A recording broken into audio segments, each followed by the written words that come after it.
Hi guys, it's Mark with Disco Bloodbath Art. We are here at the opening of Slashback Video Art Installation in West Hollywood, and I am here with my good friend Kim Farris.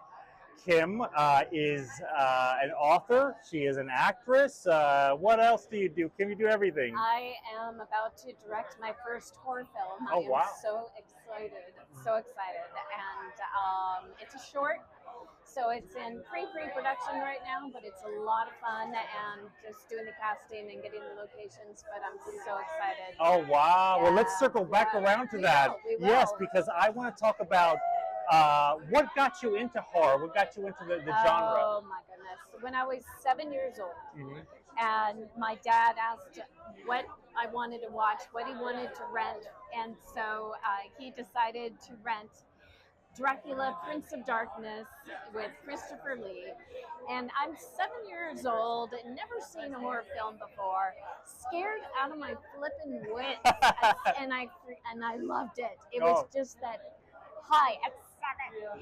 And so when he would ask, like, what do you want to watch now? I said, more vampire movies, Dad, and so that got me into it. And then it just evolved. I've always been a fan of the special effects. I would actually go to movies just to see the special effects. Forget the CGI. I want practical effects, and like The Thing, John Carpenter's The Thing, one of my most favorite. And American Werewolf in London. Oh my God. Just all, I agree. It was just so badass. And so it's a thrill, and I love it, and I just, it's ever changing, so I'm always curious to see. Okay, because I like to see they become even more subgenre, I guess. Oh yeah, absolutely. And you've also been an actress on The Walking Dead. Yes. How was that like? What was that experience like? That was awesome. Yeah. That was. It was quite the experience because I was in makeup for about 2.5 hours. Oh, wow. And luckily I'm very calm and relaxed and patient when it comes to sitting in the chair for that long. Yeah. And I even made the makeup artist laugh because every time they would do the airbrush, it felt like little butterflies. Oh, yeah. So I kept laughing. He said, stop laughing. But the greatest part and the scariest part for me was wearing contact lenses. They were full contact lenses. And I don't wear glasses, don't wear contact lenses. And so I was really afraid because Greg Nicotero, my friend, was directing it. And I thought, oh my God, please don't be a bother because I don't want to be a bother. And it was great. Oh, wow. They were comfortable, which was weird, but they were cloudy because I'm decayed, I'm dead. Yeah. And the one thing that happened was they had this liquid that is supposed to make the teeth look decayed. And when I put it in my mouth, the bottle broke and it spilled all down my throat. And Greg was just yelling, more blood! Oh, wow. And so I just have this like black and blood and everything, and it took 3 hours to take off. Oh, wow. Yeah, was it uncomfortable to take off? Okay. For me, I was just like, okay, fine. That's they're great. just doing that. It was, I had no problem, but it was so much fun. And the fact that the contacts were cloudy put me into character. Yeah. And I kind of had that natural ability to walk like a zombie, per se. And so, with Greg, it was great. You did a great job. You did. It was fun. Yeah, it looks like it was a lot of work, obviously, but it looks like so much fun too. Very fun. Very fun. What can you recall what episodes we can see you in? It actually was it is the prequel to the first episode. Okay. And so it's actually a web series. And it's on YouTube right now. And so I'm in the first episode and I'm in the last because it's all about the bicycle girl. Gotcha. So it's about how she came to be. Oh, wow. And so it was just a really, an origin story, per se. Oh, wow. And oh my God, it was so much fun. Sounds like it was a lot of fun. Wow. And what other artistic mediums do you get into, if any, other than I know you're a writer, director, actress, you love makeup? Yes. Anything else you dabble in? I know poetry. I've read some of your poetry. Yes. That's how I think you and I first connected. Yeah. I bought your book and I really strongly reacted to it. So Yeah. Well, yeah, absolutely. And speaking of writer, you know, you've written, you're part of this ensemble of authors that are in. I don't want to mispronounce his name. We just Dacre Stoker, and Jonathan Mayberry. Yeah, and Kim is one of the featured artists. I mean, authors, right? Right.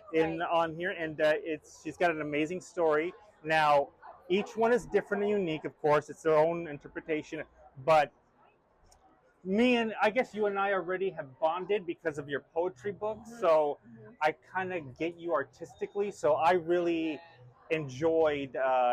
There's a few in there I enjoyed, but you know, there's certain ones that you really are attracted to. And her segment, tell us a little bit about just without saying too much, just a little bit. The story actually was inspired by a shorter story that I wrote when I used to write for an online magazine called Aced Magazine. I used to actually be a contributing writer to danradcliffe.com. Oh wow! So AKA Harry Potter, and so that was such an amazing experience. With that, the woman who was, I guess, the webmaster for danradcliffe.com, she then created an online magazine, Aced Magazine, and so I was a contributing writer. So I wrote short stories. I interviewed. My very first interview actually was Tim Burton and Danny Elfman. Oh wow! That was phenomenal. And but from time to time, I would write short stories or articles, and it was during the holidays. It was during Halloween, and I wrote this very short story, and it was a lot of fun. I got a great response from it, like, "Oh my God, I had no idea," and that's always fun. Yeah. And so Dacre read it, and he said, "Oh my God, you need to be part of this book." And he said, "I am personally requesting that you be part of this book. You're a contributing writer." And I was like, "Oh my God, I'm what honored. An honor. Yeah, absolutely. And so went to the editor, and of course there were a lot of things, and I was like, "Oh my God, this is a big thing." And I thought about it, and I thought, okay, I need to really elaborate on this guy and the vampire and who he is.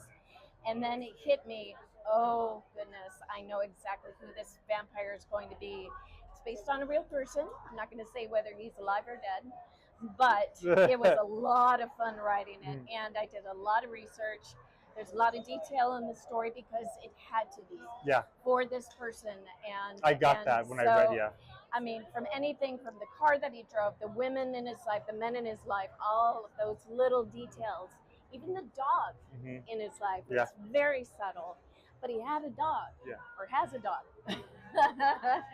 and I remember on one Saturday, 8 hours I was writing, and when I wrote the first vampire attack scene, I couldn't type fast enough. Oh, wow. It was just like, it was just going through me. It was electric. It was awesome. I've been in those positions before where you just get this surge of creativity, and it's almost like you're possessed. Yeah. You know, you can't stop, and next thing you know, you haven't eaten in out for hours or whatever. But no, that shows how much passion you have for this. And you know, where can we find your book? Well, actually, it is on Amazon right now, and so. But you can also find it through my website at kimfarris.com. And one of these days, I'll be doing a book signing with Dacre, and I'd probably dress up like her. Oh, that'd be awesome! I've been told one too many times that I look like her, so I think there was some subtlety there when they did the covers. when you first showed me the book, I immediately thought of you. I swear. I mean, you guys, doesn't that look like Kim? I mean, I think it's pretty, totally see it. So, you guys, make sure to pick up this book. It's a great ensemble of authors that really put their heart and soul into these stories. So check it out. And Kim, what else are you up to? What else? Where else can we find you? You said you were talking about a movie earlier that you were. Yes. I'm doing a short film. It's a horror film. A friend of mine wrote it, which was very interesting, being that he does not watch horror, read horror, nor write horror. Oh, wow. Yet he wrote this, and we have worked together before. I was a director on a web series with him years ago. And the love that I have for the horror genre he wanted me to direct it, and I said absolutely. Oh, wow. And so that is what my thing is, to do more, because while I'm doing that, while I'm in pre-production for that, my story is Mr. V. I am going to be doing a script from that short story as a proof of concept. Oh, wow. And I already have my vampire, and I already got my guy. Oh, that's awesome. He looks just like the real person. And I love how passionate you're into that. You've already thought way far ahead. Oh, yeah, that's awesome. And I've been asked, they want more. Like, they said, can you make this a novel? I said, absolutely. There is so much backstory to this person. And it's so much fun. So much fun. So a lot to look forward to then from you. Well, you guys, check out, like I said, Kim's book, and also check her out on your website. Yes, KimMarieFarris.com. Thank you so much. Thank you. I'll see you guys next time.